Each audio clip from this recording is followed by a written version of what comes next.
Hi everybody, this is Josh Hannigarney at worldstrongestlibrarian.com. This is a carrot, and this is How to Have Tourette's Part 5. And there are some different reasons for doing today's installment in a video rather than writing up the post like I usually do. And the most important of those reasons is that I've got my RKC hat that came in the mail, and I couldn't think of a reason to show it to you. So I just thought I'd put it on and make a video.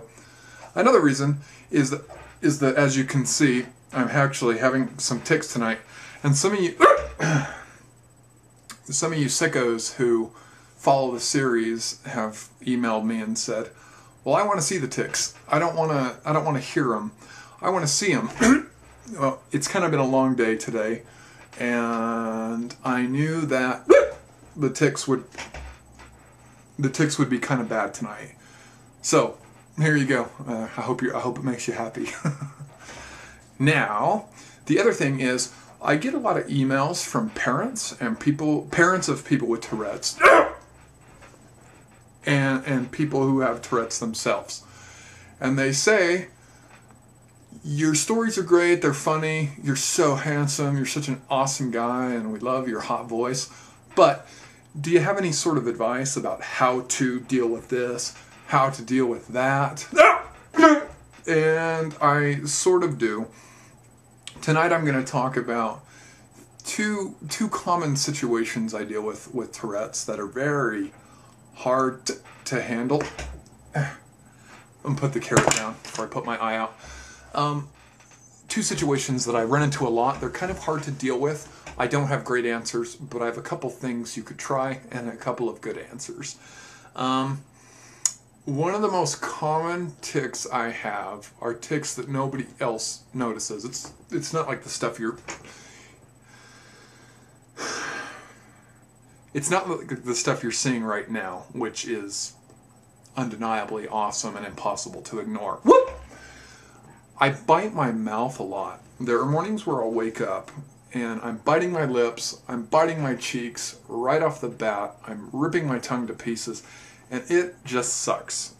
The worst part is you can't get away from your mouth. You just can't.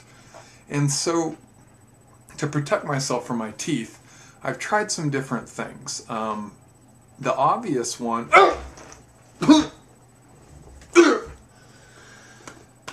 The obvious solution usually seems to be a mouth guard. I've tried a mouth guard. I have several. The problem is they don't really do it. You can take the edge off your teeth with a mouth guard, but you can still grab a big chunk of your cheek and really grind on it with a mouth guard. Another problem with mouth guards is that they trigger my gag reflex. So I would put them in my mouth, and I'd bite down on them in a way that would make me gag. I can't really explain it, but I'd push it around to the back of my throat, and it just wouldn't work. So mouth guards were out. You're probably thinking, what about chewing some gum to be distracted? If your teeth had something else to do, maybe they wouldn't eat you. And I tried gum. I wanted it to work. I wanted to be wrong so badly because I didn't think it would work, but I was right. I can't tell you why. Gum didn't do anything for me. But if you're chewing your mouth up because you have Tourette's, you might try a piece of gum, or you might get yourself an RKC hat. Now, after the mouth guard, I was still convinced that having something between my teeth was the answer. And so I was trying to find things. I came up with carrots, and I used the baby carrots, and I would just put them in my mouth and I'd chew them. That worked. I don't want you to get the idea that I was cruising around like this. They were just a little tiny... It was just a little tiny carrots.